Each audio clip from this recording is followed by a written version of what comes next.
They've been described as 20 of our most vulnerable citizens. The group of residents from a Christchurch rest home dementia unit are being transferred to Burwood Hospital after a cluster of Covid-19 cases in their home. Rosewood Rest Home and Hospital in Linwood has 16 confirmed or probable cases of the virus. Canterbury DHB has stepped in to handle the outbreak. More than 40 other residents will remain at the rest home if staffing allows.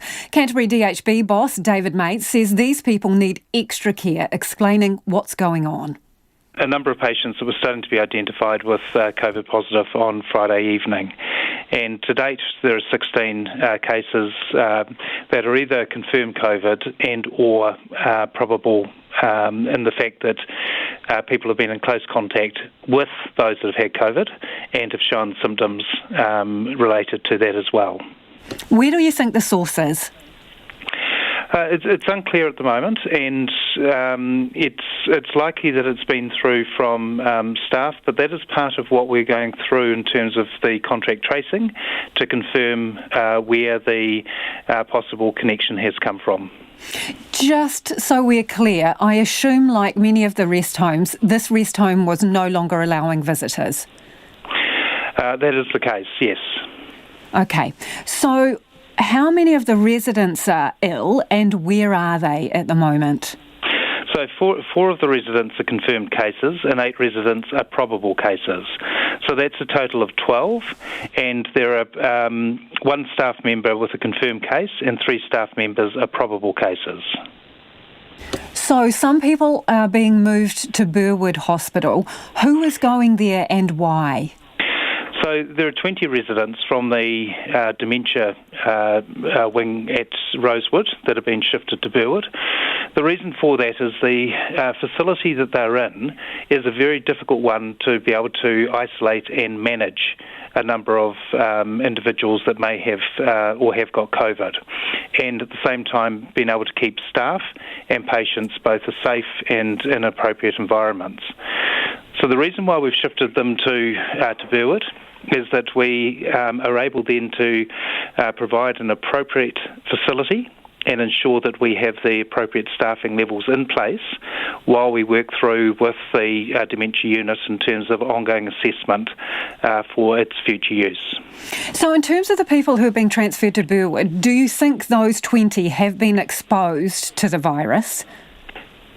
So, yes, and as I said, there are 12 of the residents, 4 that are confirmed, and 8 residents that are probable cases. And it is probably fair to assume that the other residents there, out of the 20, have been exposed to and connected with other patients in that wing. So are you moving, in essence, the people that you think are exposed or infected away from the ones that you think are less likely to have it? No, so this is a 20-bed dementia unit, and so we're shifting all 20 residents. What about the balance of residents? Because it is a facility that has, about 65 residents in total, I understand? Yes, it is. So the other 44 residents, we're working through with teams at the moment just to assess choices and options sitting around their ongoing care. And what we have done to date is put an acting manager in to help us through that process, and we will be reviewing choices and options out over the next 12 to 36 hours. What does that mean? Do you think you're going to have to split them up and move them?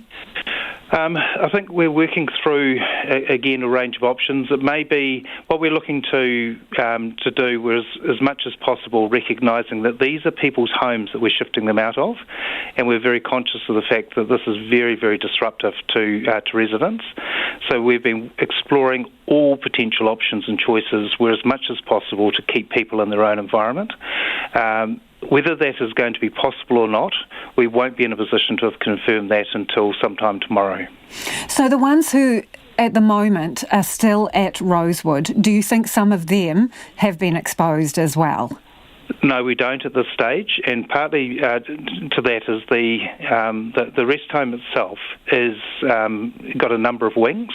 The dementia unit is quite separate from the rest of the facility. And so at this particular point, what we've done is worked through with the 20 dementia patients that have been exposed or are likely to have been exposed, and to ensure that they are in a safe and appropriate environment to manage their their wellness in the short term. Do staff move between the two units? Staff do move between the two units, but there is no indication that, in fact, there is any infection or COVID in the remaining facility. But it could just be that they're asymptomatic at the moment. If you think it's come from staff members and they move between both facilities, isn't that a risk? So that is part of the risk assessments we're working through at the moment to be able to make a definitive call on that. How are the families reacting to this? Families are reacting really positively, but as you can understand, this is a really, really traumatic time to see loved ones needing to be moved and operated, but all of moved and put into a different environment. So, understandably, most of the families have been really, really understanding and pleased that appropriate actions have been taken to keep their loved ones safely managed. But it's always a very trying time for families to suddenly get contacted to say that your loved one is needing to shift and move to an alternative facility. How many staff at the rest home are taken out of action in essence and have to be in isolation as a consequence of what's happened? There's a range of staff, again, that we're working through to ensure that they're appropriately self-isolated, and that is part of the process that's been worked through again today. As we have been shifting the 20 residents from the home across to Burwood today, parallel to that is the staff that are going to be in self-isolation for the required 14 days. How difficult is it explaining to the people from Rosewood, the residents, what is happening and why? That, as I touched on before, that is always a really challenging part in terms of these individuals. This is their home. And moving anyone out of their home into a different environment is always very, very difficult and very, very challenging for the individuals going into new surroundings. We're very, very conscious of that, and again, what we're looking to is these 20 residents being managed in Burwood over the next 2 to 3 weeks, with the view of how we get them safely back into their own environment. They would potentially be the most vulnerable people, wouldn't they? They are potentially the most vulnerable people, and that is why we have moved so quickly to ensure that we've got them into an appropriate environment to manage the outbreak in a way that is in the best interests of patients, the residents, and the staff who are caring for them. And that is Canterbury DHB boss David Mates. So I can start by confirming that today we have 39 new confirmed cases of COVID-19 and 28 new probable cases. There are no additional deaths to report, and we now have 176 cases of COVID-19 who have recovered from their illness. So the new combined total of confirmed and probable cases in New Zealand is 1,106. And this is an increase of 67 in total from yesterday. Today we have 13 people in hospital, including 3 in ICU. 1 is in Wellington and 2 in Auckland. 2 of the people in ICU are in a stable condition and 1 is classified as being in critical condition. And 2 people have been discharged from hospital since our update yesterday and are recovering at home. Testing continued apace over the weekend, and from our lab numbers we can report a 7-day rolling average of 2,846 tests per day. The total number of lab tests completed now is just under 40,000, and yesterday there were 3,709 tests completed. This is one of the highest number of tests for one single day, and our capacity, of course, continues to increase and remains ahead of the testing level. In terms of community testing, we have from today 65 community-based assessment centres in place and 48 designated swabbing centres. Some information on the origins of the cases overall. We now are finding 43% of our total cases have a direct link to overseas travel. 38% are close contacts of other confirmed cases, and we are classifying 2% as confirmed as community transmission. The balance are still under investigation, and those the highest numbers under investigation are in our three of our district health boards with the highest number of cases in the Auckland Metro region, in Waikato and in the southern region. So we're going to be working with them over the next day or two to look at each of those cases under investigation to determine whether they can or should be classified as community transmission. In terms of ethnicity breakdown, we've got 73.5% European, Asian ethnicity is 8.4%, Māori 7.8% now, and Pacific peoples still quite low at 3.4%. The balance, the ethnicity, is unknown. All the information around these aspects of the demographics of the cases, as well as more detail on the cases, will be on our website. Clusters. I know there's ongoing interest in clusters, and that is where we have a group of cases that all are related to either a place or an event, or in the case of one of them, a cruise ship, that is the Ruby Princess cruise ship. We classify a significant cluster as one where there are at least 10 people involved, and we currently have 12 significant clusters. The ones with the highest numbers are today the Maris cluster in Auckland, that now has 72 cases, the cluster from the Birmingham Bluff 62, and the Matamata cluster, which is 58. I also have a little bit more information about the new cluster in Christchurch, which I talked about yesterday. This is associated with the Rosewood Rest Home or Aged Residential Care Facility in Christchurch. There is so far a total of 15 confirmed and probable cases amongst residents and staff. And I spoke last evening with the District Health Board Chief Executive, David Mates, who updated me on this, and senior clinical staff had been into the facility during the day to assess the picture there, the ability to safely look after and isolate residents and also staff that facility. And on the basis of their assessment, they've decided to move 20 of the residents to be cared for at Burwood Hospital by the DHB staff to ensure that they can be looked after appropriately, and or strict self-isolation for those who may be close contacts can be maintained. And likewise, they have put in a DHB person into the rest home to supervise the care of the remaining around 40 residents to make sure that appropriate infection prevention control, including appropriate use of PPE, is happening there to look after and care for those other remaining residents.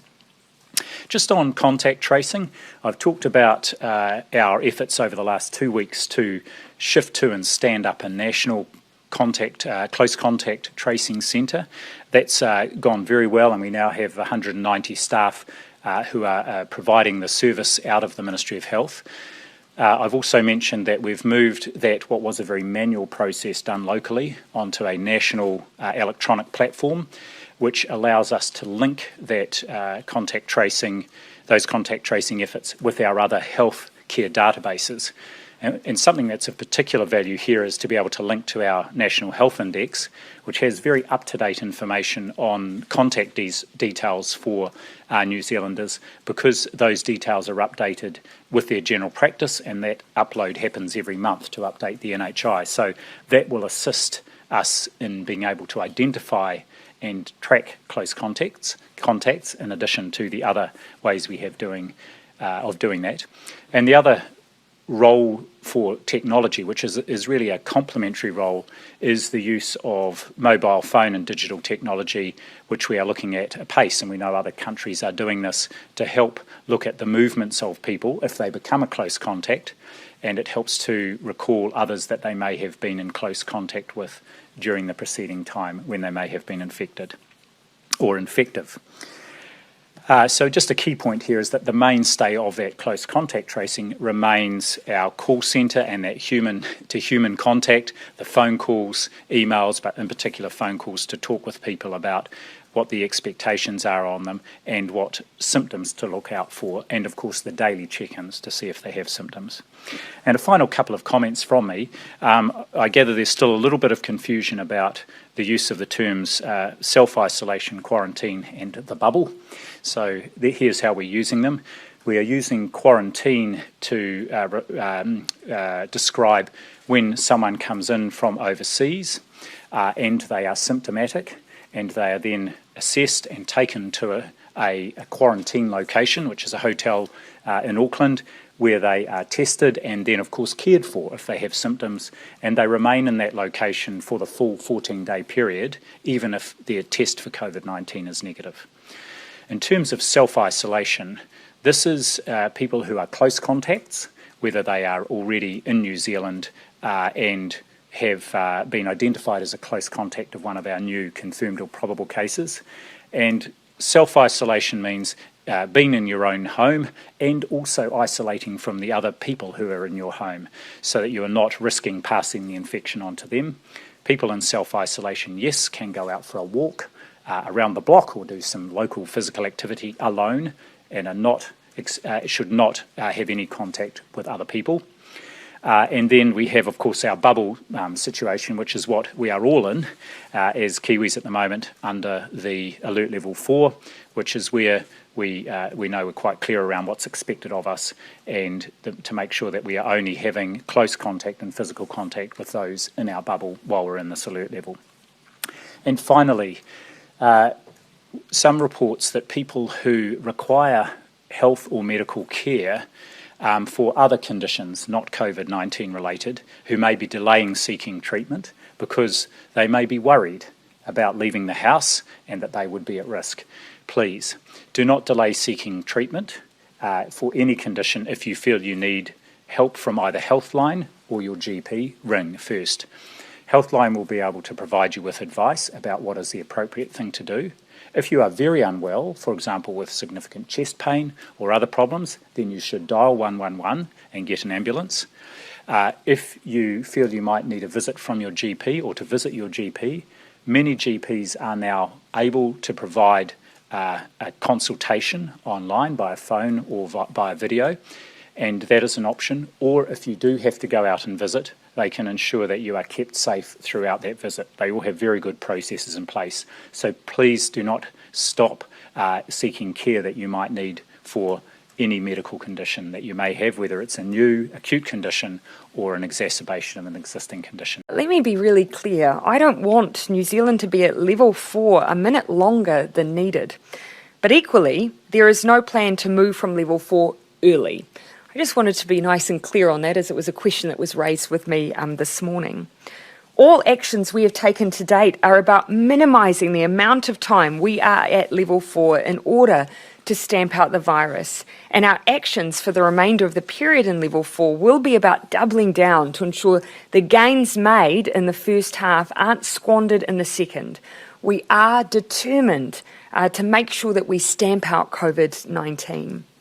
That means broader testing, and in particular surveillance testing, more and faster contact tracing, and strong enforcement of the lockdown rules, and of course border controls. Now is not the time to ease up, but rather the time for all of us to focus even harder on the mission that we have.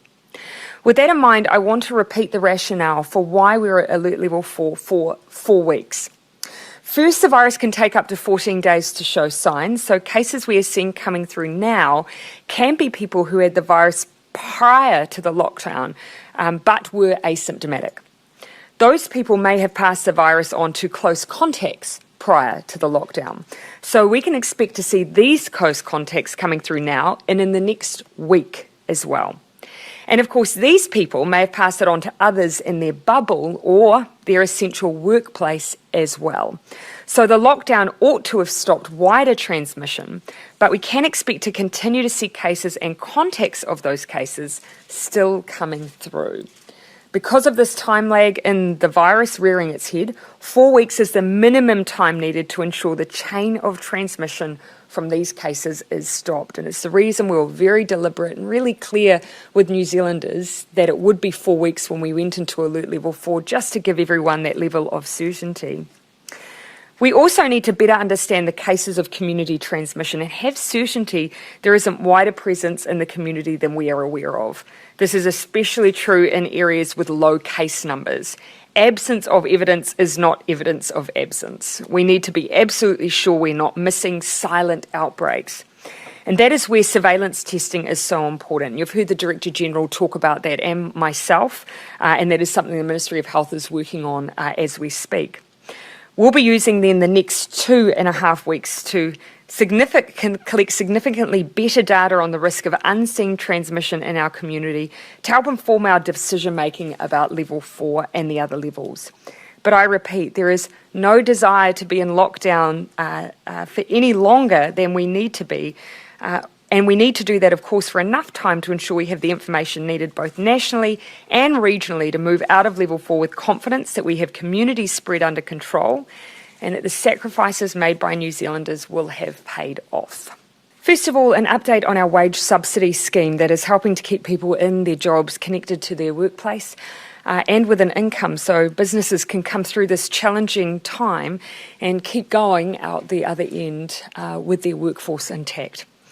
A total of 876,000 people so far have shared in $5.3 billion, which has been paid out.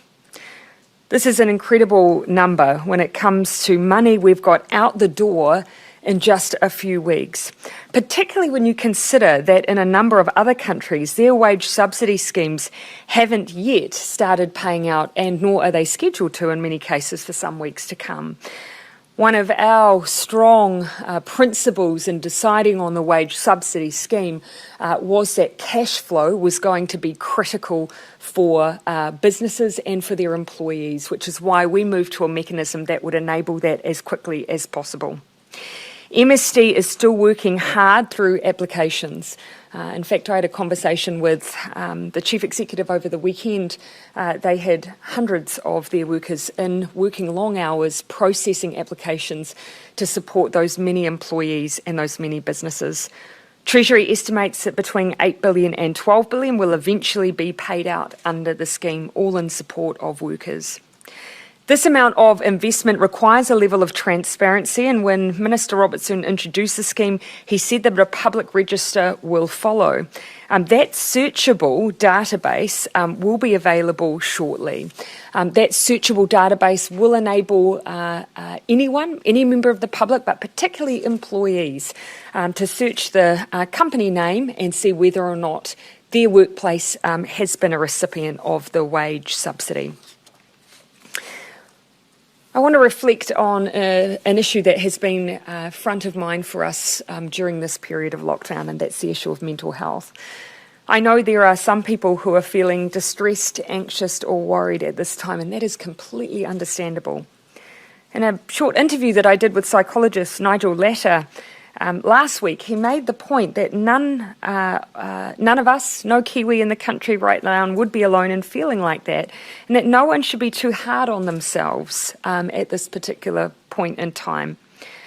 That's why we will tomorrow release campaigns and resources with tips designed to help Kiwis cope with the stresses created by COVID-19, not just through lockdown, but beyond that too. These are guided by best practice health promotion and focuses on providing people with the tools they need to be able to manage their worries, look after their mental health and connect with loved ones despite operating from their own bubbles at this time. A quick word on stranded New Zealanders. To date, MFAT has facilitated the return of 334 New Zealanders in addition to those who have returned on commercial flights. As you will have seen from the statement made by the Minister of Foreign Affairs, the New Zealand government has made arrangements to charter a flight for New Zealanders stranded in Peru to depart the country following agreement with the Chilean government to allow the necessary transit that we needed to get them home. I'm also pleased to report that we were able to extract 11 New Zealanders from strict and extended lockdown conditions in the Tyrol region in Austria, along with around 20 Australians. The group exited the quarantine cordon on a chartered bus and have now boarded a flight bound for Auckland via Doha. Our diplomats in Vienna worked closely with their Australian partners, and we're really grateful for that partnership and for Australia's assistance here too. Together we collaborated with our Austrian counterparts and with regional police and Qatar Airways to help New Zealanders home in a very trying and complex situation. We are aware of 3 more Kiwis who want to return to New Zealand from that same region, and our officials will continue to work to help them with that exit. These are really complex consular operations requiring close collaboration with multiple governments and authorities, as you can imagine, with different countries and different forms of lockdown at present. Finally, some very good news from the wider health sector that I wanted to share today. The last patients involved in the Whakaare White Island tragedy have now been discharged from the National Burn Centre in Auckland. The volcanic eruption on December 9, in which 21 people lost their lives, set in motion a massive national and international response in which the National Burn Service, which is hosted at Middlemore, was really key. Now, whilst there are still those who were affected by Whakaare White Island eruption still in other parts of our health system, I do want to pay tribute to those at Middlemore who played such a huge role in the critical care of so many. I visited Middlemore just before Christmas and met with some of the staff, met with some of the family, and they do incredible work, very, very difficult work, and you can only imagine the circumstances under which they were working after that tragedy. I want to thank all of the health sector who were involved across the country in that response, because we've now reached a really important milestone for them, and despite the situation we find ourselves in now, I didn't want to let that milestone pass without acknowledging them. This is Covid-19 Pacific Update for Monday the 6th of April. There are now 196 confirmed cases and 5 deaths in 7 locations across the Pacific. The numbers are continuing to climb in Guam, now at 112 with 4 deaths. French Polynesia has 40 cases, New Caledonia 18 and Fiji 12.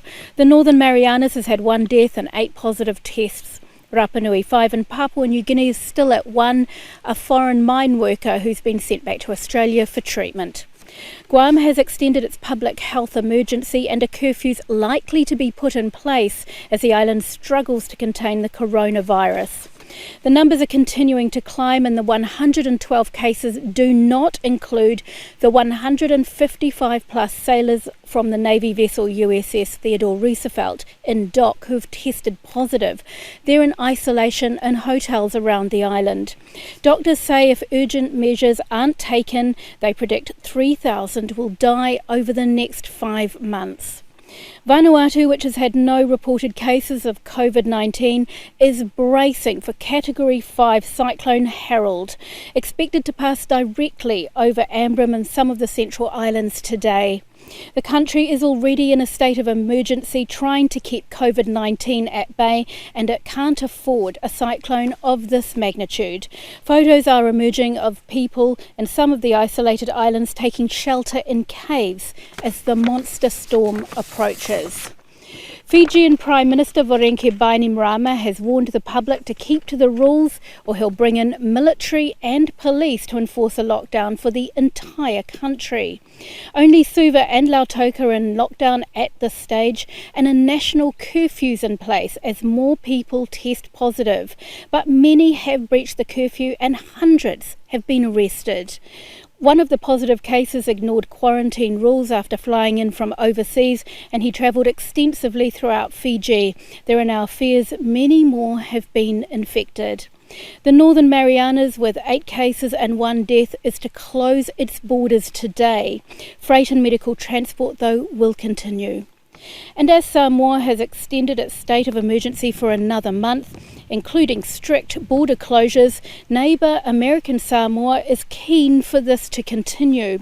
Medical authorities in the American territory say even though they've had no positive cases, their staff are stretched beyond capacity and supplies are short for those in quarantine facilities. Tonga has extended its state of emergency over the weekend, cancelling all scheduled flights this week. Authorities are trying to track down all passengers that came in from Fiji and New Zealand before the border closed to check them for Covid-19 symptoms. A curfew enforced by police and military have resulted in more than 100 arrests. And over the weekend, the Prime Minister's called for all Tongans, wherever they are, to hold national prayers and fasting as part of its spiritual strategy to combat the coronavirus. Our next COVID-19 Pacific update will be tomorrow, Tuesday, the 7th of April. Stay safe. A man who fought and coughed on police after being kicked off Bondi Beach has avoided jail. Clayton Eads has become an example of what police are now struggling with day after day. 4 officers and no room for the 1.5 metre rule. Clayton Eads resisting arrest after jumping a barrier and setting foot on Bondi Beach. But at the COVID hotspot, it's this moment that sparked major concern. Sitting down, the 21-year-old coughs.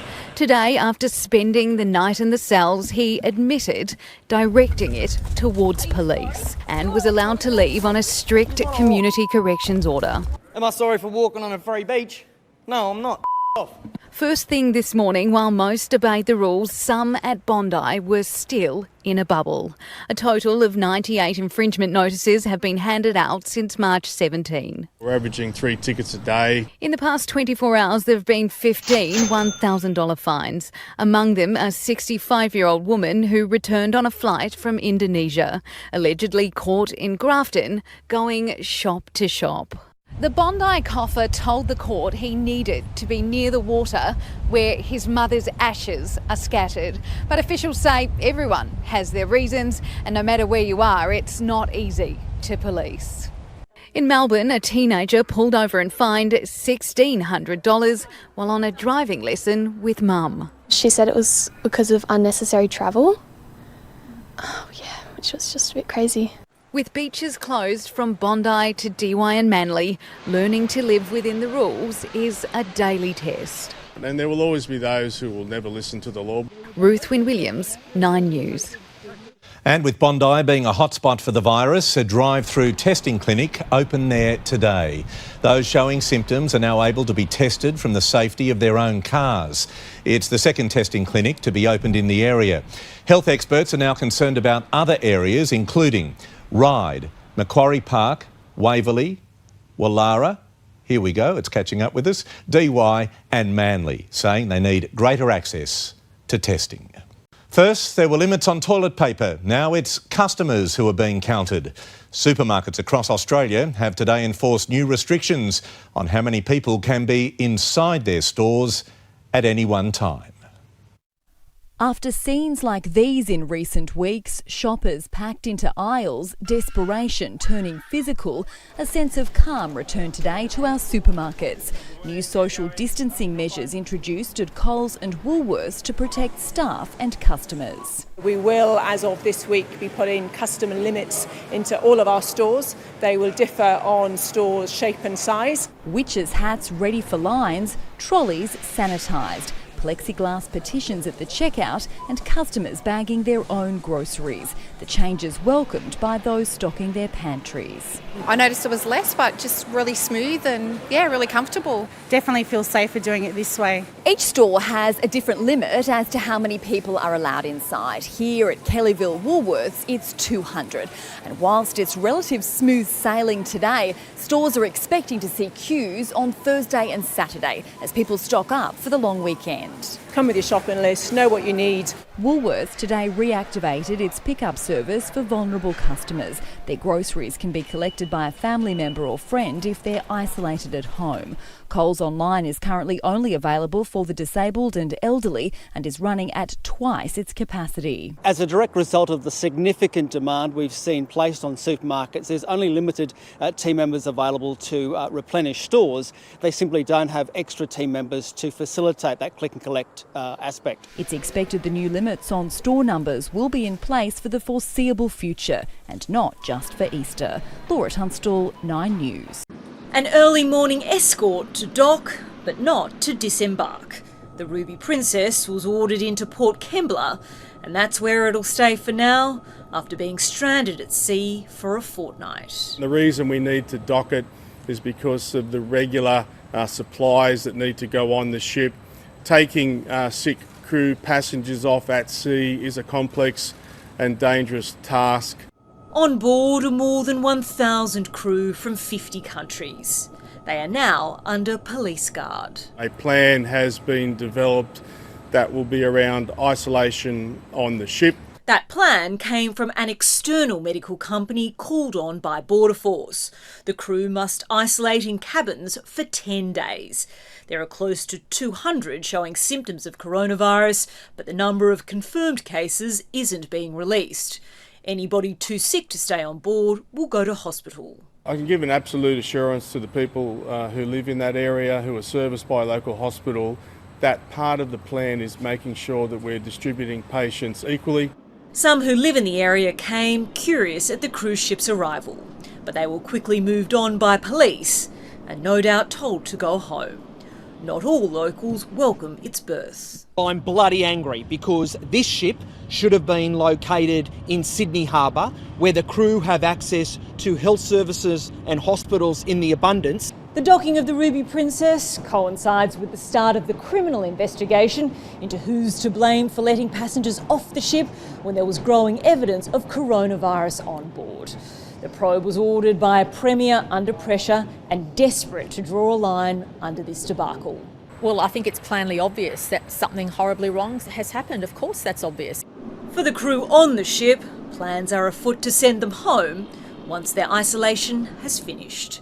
Ashley Raper, ABC News. I'll start with the worst news, and that is that deaths related to COVID-19 in Australia are picking up pace. We've now seen 40 people in Australia lose their lives with COVID-19 related reasons. 5 of those were recorded yesterday, another 5 today, so a quarter in just the last 2 days. It's happening as we're seeing more and more people developing serious cases of COVID-19. Just to give you an idea, there are now 448 patients who have been hospitalised across the country. That's up 9% just since yesterday. 96 of those are in intensive care and 35 people are on ventilators. So there are significant numbers of people in a serious condition, as you might expect. Kind of several weeks into this outbreak, it does take some time lots of people who get sick. It takes a week or two to do so. So as we see, despite the fact that we're seeing cases start to drop off, we are seeing that lag in deaths, and we should expect to see that continue to increase. There has been some good news today. Just 104 new cases recorded so far today. It's the smallest daily increase that we've seen in almost 3 weeks, which is a very good sign. Why haven't we declared victory over this pandemic yet? Well, one reason, the slowing of the rate of cases in Australia largely corresponds to and can be attributed to a slowing of overseas arrivals importing the disease. So it means as overseas arrivals have slowed to a trickle, we're seeing increasingly fewer of those. The other thing to keep an eye on is that testing rates have been going down. New South Wales and Victoria just today have reported only about half as many test results as they had been averaging for the past week. So that's why many states have started encouraging doctors to test more broadly, test anyone with respiratory symptoms, particularly in some of those hotspot areas, as they try and find any pockets of local transmission that they didn't know about. That local transmission's at low levels at the moment, but we've seen with this infectious disease just how quickly small numbers can become big ones. Yes, and talking about big numbers, let's look at the United States. How are things tracking there? Some very big numbers, some very scary numbers, almost 1.3 million confirmed cases around the world. Again, consensus is that number probably in reality much higher. More than a quarter of the positive test results in the world are in the US. That's growing extremely quickly, and so are the number of deaths. Almost 70,000 around the world, just under 10,000 of them in the US. But at the rate they're going to leapfrog Spain and Italy and have the most deaths recorded in this pandemic of any country before not too long, possibly within the week. So how does Australia compare to some of these countries that you're talking about, like the United States and Italy and Spain? You'd much rather be in Australia than the United States at the moment. Let's have a look at these trajectories. What we've done here is we've changed the scale of the epidemic curve so that you can more easily compare their paths, shifted them so that the outbreaks all start at the same point. And you find when you look at all of the countries, there are a few sort of clusters of countries. There are a series of Asian countries, many of whom dealt with the SARS pandemic and have, because they've lived through that, developed more of a culture of wearing masks, of hygiene, and also in this pandemic have implemented wide testing and contact tracing. A lot of them have had fairly flat trajectories, although certainly not out of the woods yet, and certainly bracing for more waves. Some of the Anglophone countries, the US, the UK and European countries have had much steeper trajectories, a trajectory that Australia started on itself, but is flattening out a lot quicker. So you'd much rather be in Australia than the US, for example. Some of these Asian countries, Singapore, South Korea, Japan, still the model citizens. Okay, Casey Briggs with the latest on the numbers. I'm speaking to you at what I know is an increasingly challenging time. A time of disruption in the life of our country. A disruption that has brought grief to some, financial difficulties to many, and enormous changes to the daily lives of us all. I want to thank everyone on the NHS frontline, as well as care workers and those carrying out essential roles, who selflessly continue their day-to-day duties outside the home in support of us all. I'm sure the nation will join me in assuring you that what you do is appreciated, and every hour of your hard work brings us closer to a return to more normal times. I also want to thank those of you who are staying at home, thereby helping to protect the vulnerable and sparing many families the pain already felt by those who have lost loved ones. Together we are tackling this disease, and I want to reassure you that if we remain united and resolute, then we will overcome it. I hope in the years to come, everyone will be able to take pride in how they responded to this challenge. And those who come after us will say the Britons of this generation were as strong as any, that the attributes of self-discipline, of quiet, good-humoured resolve, and of fellow feeling still characterise this country. The pride in who we are is not a part of our past. It defines our present and our future.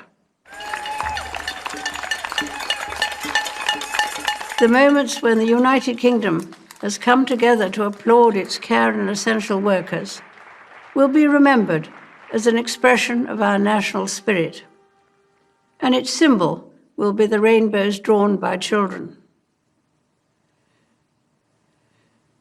Across the Commonwealth and around the world, we have seen heartwarming stories of people coming together to help others, be it through delivering food parcels and medicines, checking on neighbours, or converting businesses to help the relief effort.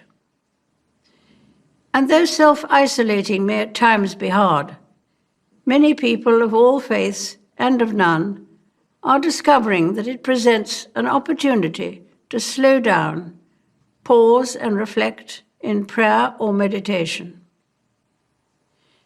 It reminds me of the very first broadcast I made in 1940, helped by my sister.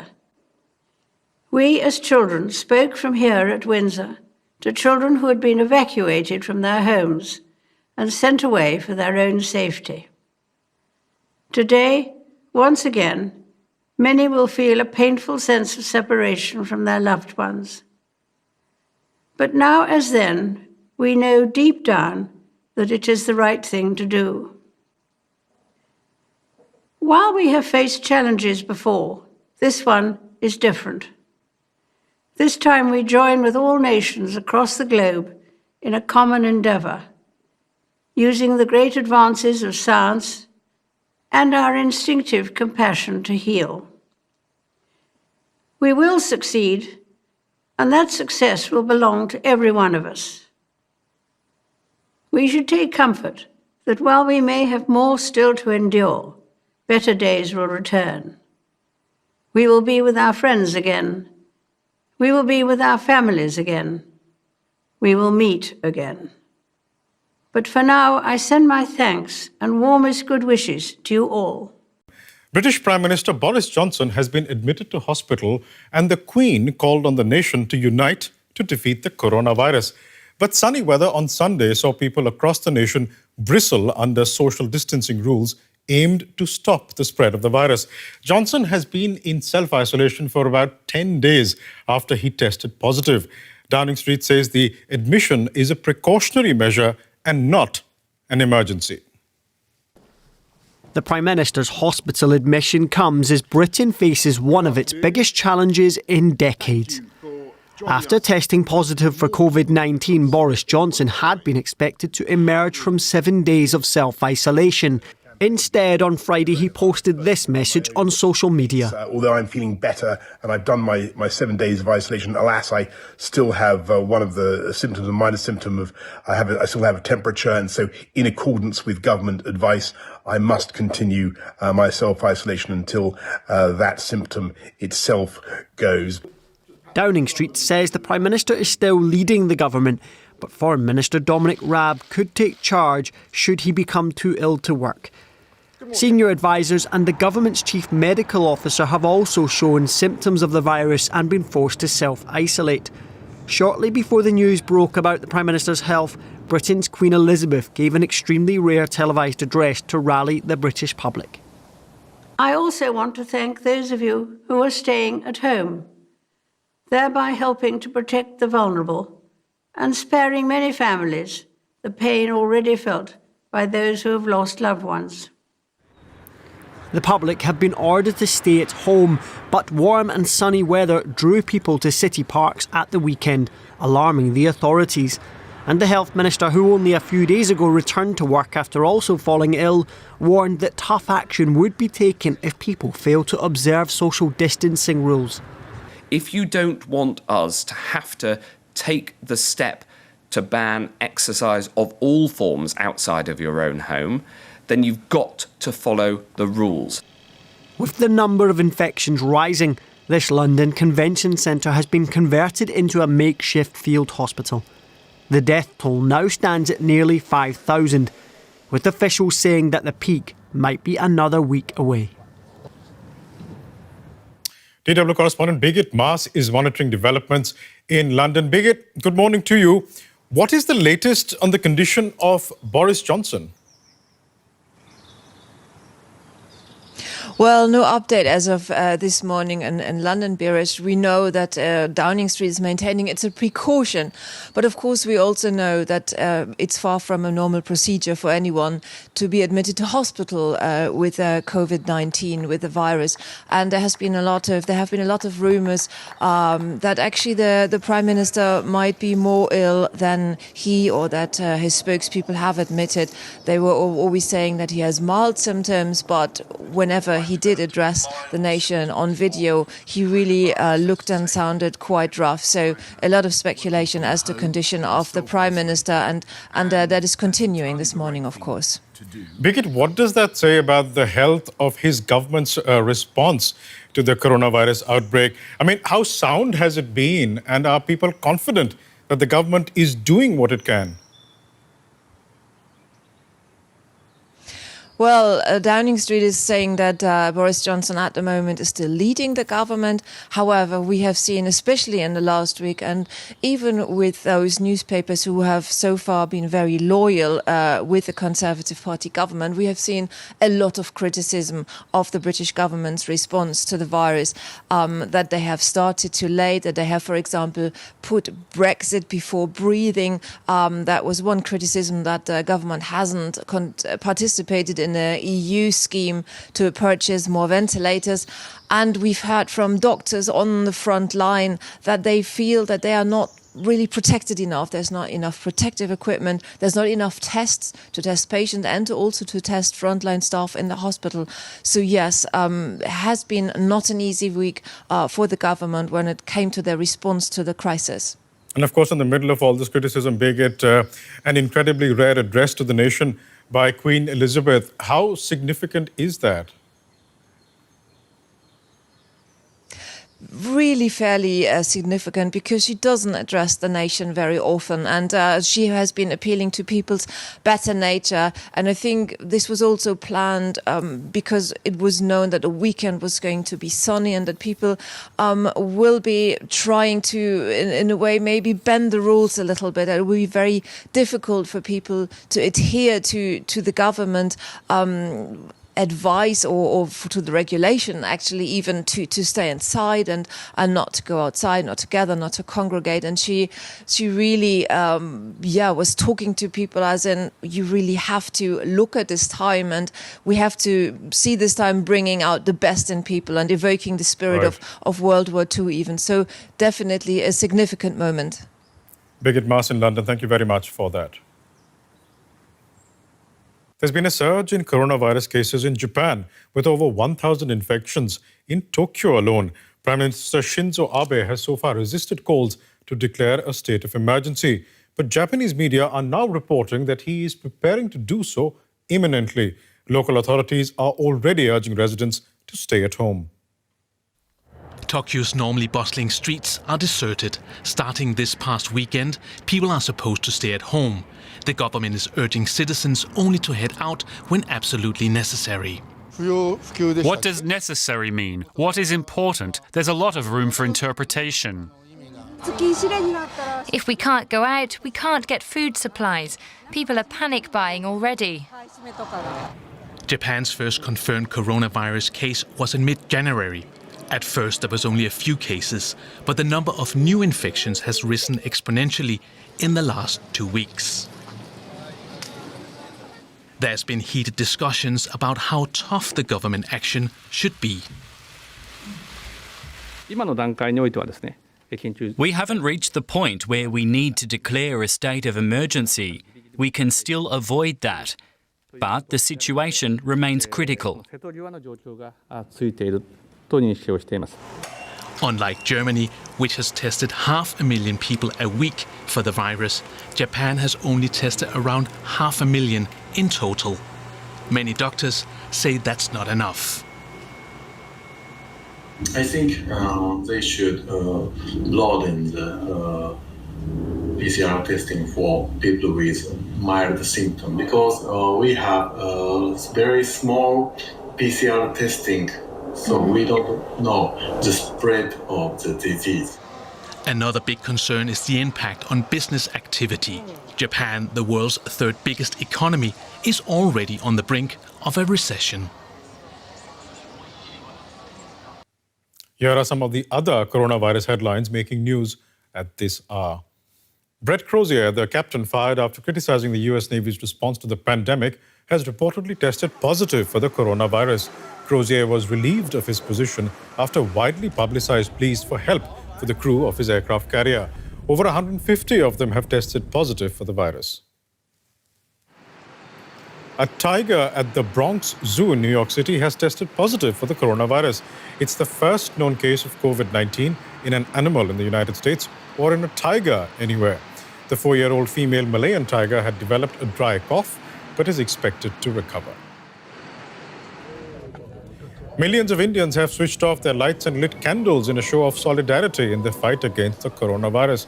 Families confined to their homes by a nationwide lockdown gathered at their doors and windows. India has seen a rise in COVID-19 cases in recent days to more than 3,500. Scotland's chief medical officer has resigned after she was caught visiting her holiday home against her own advice and the UK's coronavirus lockdown laws. Catherine Calderwood was cautioned by police for taking 2 weekend trips. UK citizens have been warned not to travel to holiday destinations to avoid spreading the virus. Apple has revealed it's been making protective equipment for health workers dealing with the coronavirus outbreak. CEO Tim Cook posted a video on Twitter during which he showed the flat-packed face shields that the tech company has begun producing. He said the first batch was sent to a hospital in Santa Clara last week. Apple is hoping to have shipped over 1 million of them by the end of this week and a further 1 million every week after that. Here in Germany, the western border city of Heinsberg was one of the first to be hit by the coronavirus, and it was hit hard. Popular carnival celebrations are believed to have kicked off the spread. The latest figures show Heinsberg has racked up 1,400 confirmed cases and nearly 40 deaths. Healthcare workers are struggling to keep up with the physical and emotional toll of fighting off the virus. A protective mask is absolutely vital here. Intensive care nurse Alexandra Webb and her team are also required to wear gloves and a protective overcoat when they treat COVID-19 patients. One of the patients in the isolation unit is severely ill. He's been given artificial respiration. The healthcare workers turned him onto his belly so that air flows better into his lungs. A coronavirus infection can lead to a fight for survival. Eigentlich ist das bei einem Intensivpatienten. With intensive care patients, you're supposed to be ready for an emergency 24/7, on the alert around the clock. I believe that the disease is simply unpredictable. Die Erkrankung selber eigentlich nicht berechenbar ist. She hears the constant beeping sound throughout her working day. Right now, there are 6 coronavirus patients in the intensive care unit. The nurses here are working up to 20 hours of overtime every week. But despite all efforts, they sometimes lose patients, and this can be tough. Die Machtlosigkeit, wir stehen daneben und we feel powerless. We stand there and don't know how to treat them. There haven't been any proper studies. This is something totally new. We do our best, but sometimes it's not enough. Studien ist ja was ganz Neues im Moment, ne? Man versucht halt das Beste und Alexandra Webb and her colleagues have put together an emergency plan in case there are more patients. She knows her team must persevere. People need them like never before. People in another city, Wuhan in China, are slowly emerging from their homes after months in lockdown. The city of 11 million was the original epicenter of the pandemic. Authorities are now slowly easing tight restrictions that were put in place in January. Life inside Wuhan. It's still a place of fear and fascination as the city begins to move on from the crisis. They say there are many infected people without symptoms, so I'll wait until none of those people are out there before I feel safe. I'm worried even if there's only one case a day. I think people will have a psychological fear of the epidemic. It all depends on how individuals think. I come out here every day and I'm not so scared, but I have to take all the precautions in the right way. It's only the barricades that hint at anything other than business as usual at this market. Erected at the beginning of the outbreak, they're slowly being taken down as their purpose becomes moot. Wuhan's 11 million residents are slowly emerging from their homes. Eating and sleeping, sleeping and eating. I think it's really relaxing. I've worked for more than 20 years and have never experienced something like this before. This couple takes advantage of the sunshine after 2 months inside. When I had been confined for a long time, I sometimes felt depressed. But when I thought about it and calmed down, I felt so fortunate that I hadn't caught the coronavirus. Being healthy is better than everything. The fear of being infected has not gone away as restrictions on residents are eased. As residents return to their lives, will it be the Wuhan they remember? Well, a Chinese woman who was in a critical stage due to coronavirus managed to recover after more than 60 days of intensive treatment. The woman has now been advised to exercise regularly to ensure full recovery of her lungs. The woman, who was not in a position to walk in late February, is now safe and sound. She was transferred into an ICU of the Wuhan Union Hospital in February when her oxygen saturation was at 80%.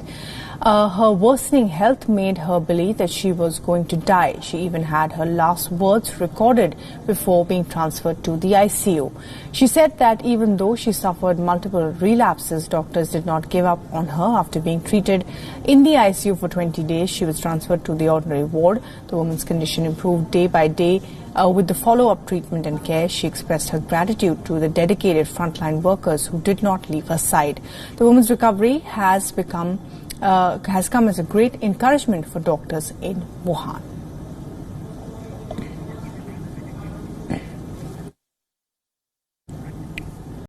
The United States could be headed towards what many believe will be the hardest week of the coronavirus pandemic. But as deaths in New York drop for the first time, many see a glimmer of hope, including US President Donald Trump. We're seeing a leveling off. Hottest spots of them all. So we'll see. You'll be seeing that over the next few days. Let's see what happens. New York, which is the epicenter of the outbreak in the United States, reported around 594 deaths in the last 24 hours. The state has reported more than 122,000 cases, which is roughly 1/10 of the worldwide total cases. In his daily briefing, New York Governor Andrew Cuomo said that there was still some good news. The number of people discharged from hospitals in New York was 3 times the number of the newly hospitalized people. New hospitalizations also fell by a record 50%. This has now relieved some stress on the already stretched healthcare system. New York City Mayor Bill de Blasio also pleaded help, calling for more ventilators for the city. Please, we need your help. We need supplies. We need medical personnel to come forward to volunteer. We will compensate them, but we need them to come forward and give us their time and energy. Meanwhile, other parts of the country are now witnessing a surge in the cases. Louisiana has become a hotspot for the virus now, reporting a jump in deaths to nearly 500 and more than 13,000 cases. Louisiana governor has predicted that the state would run out of ventilators by this Thursday. Places such as Pennsylvania, Colorado and Washington, D.C. are also starting to see a rise in deaths. Most states have ordered residents to stay at home to slow down the spread of the virus. But 8 states, all of them with Republican governors, are yet to order residents to stay at home. In a grim prediction, the White House medical experts have forecasted that nearly 100,000 to 240,000 Americans could be killed by this pandemic. Even in its sweeping orders to stay home are allowed and followed.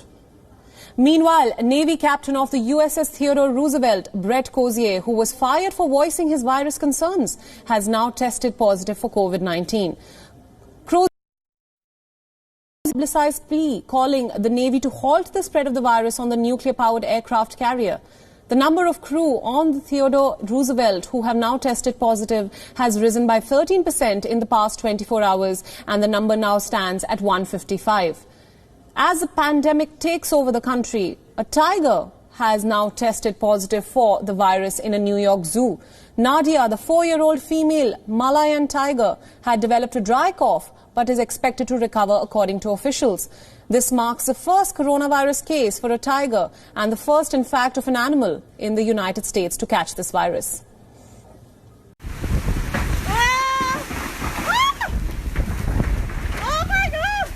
Heavy rains and winds of more than 200 kilometres an hour.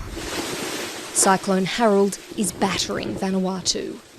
The Category 5 storm destroyed homes and buildings as it made landfall in Espiritu Santo, the country's largest island. Could you please pray for people here in Santo? We've got 200 people in our evacuation center. Police and army spent the weekend trying to move vulnerable people to safer areas. A state of emergency is already in place in Vanuatu because of COVID-19, even though no cases have been confirmed yet.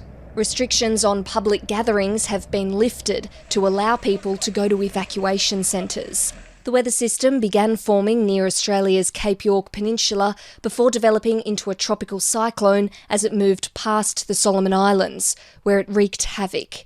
5 people are dead and 22 are missing at sea after they were swept overboard from a ferry that left the capital Honiara in bad conditions. The storm became more powerful as it moved towards Vanuatu. The Australian government has given the Solomon Islands almost $100,000 in immediate emergency funding in response to Cyclone Harold. There's yet to be an announcement about possible support for Vanuatu. I think this just hampers their efforts in getting the messages out for COVID-19. The coronavirus was already stretching resources in the region. Now they'll have a natural disaster to recover from as well. Natalie Whiting, ABC News. Over the span of 2,000 years, we have been given a collection of 66 books written by 40 people in various cultures, time periods, and languages. Today we call this collection the Holy Bible. Upon investigation, we find that these 66 books combine to form a message to humanity from a being outside of space and time by writing history before it happens. The Bible predicted the advent of the New Age movement and the New World Order thousands of years ago. It also tells us of a man who will rule this world empire and what his true intentions will be. All of this has been in the works for thousands of years, and it all hinges on Satan's ability to deceive mankind. The Apostle Paul in the 1st century AD wrote several letters to early churches, which are now called the epistles. The far application of these letters are a clear warning for us today. It is a warning of impending deception that will influence the whole world. Paul warns us of this deception in Ephesians 5, where he states, "Let no one deceive you with empty words." Then in his first letter to the Corinthians, he again tells us, "Do not deceive yourselves. If any one of you thinks he is wise by the standards of this age, he should become a fool so that he may become wise." In a letter to the Romans, he describes those who willingly live in lies when he writes, "Their throats are open graves, their tongues practice deceit, the poison of vipers is on their lips. For such people are not serving our Lord Christ, but their own appetites. By smooth talk and flattery,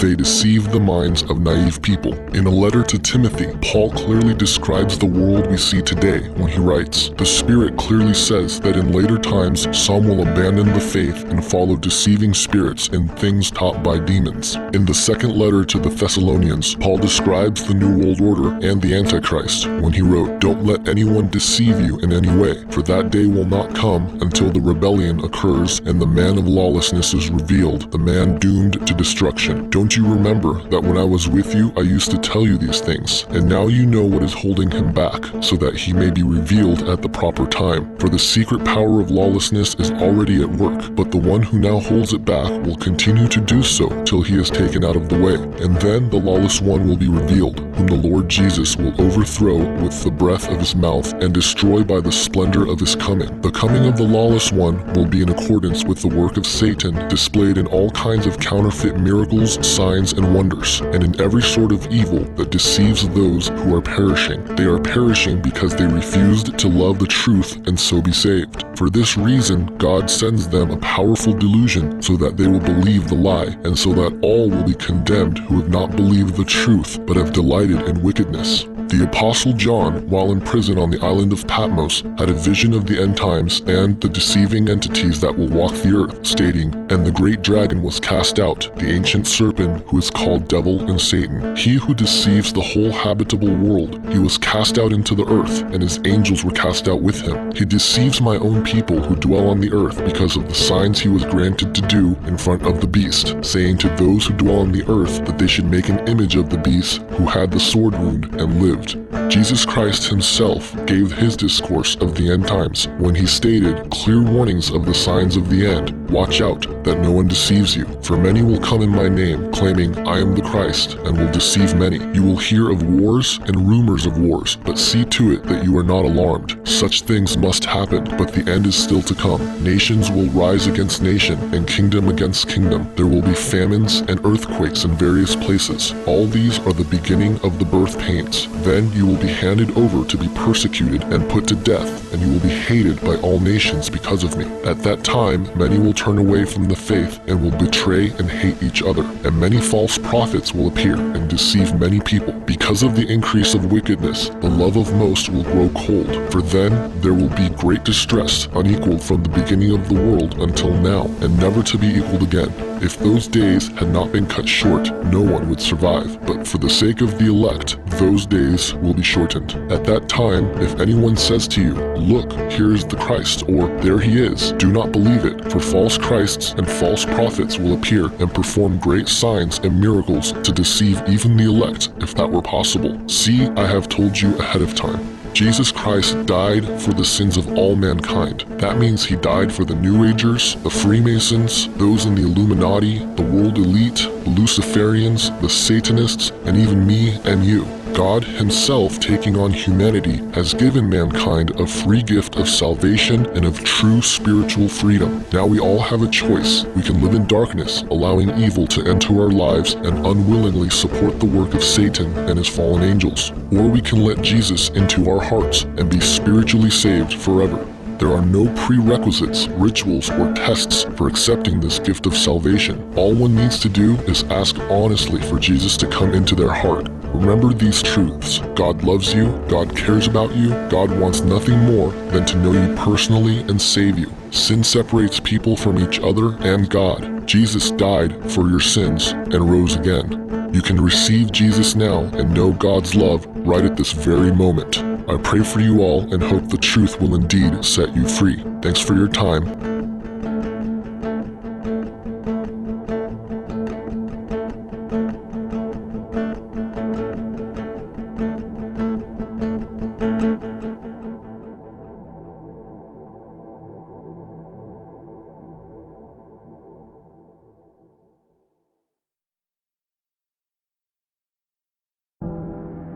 I think, in conclusion, I'd like to appeal to those people that have been researching this for any length of time, specifically long periods of time, maybe even years. To you, I don't think this is going to require a lot of convincing. I think that subconsciously you know that a lot of what was said here is true.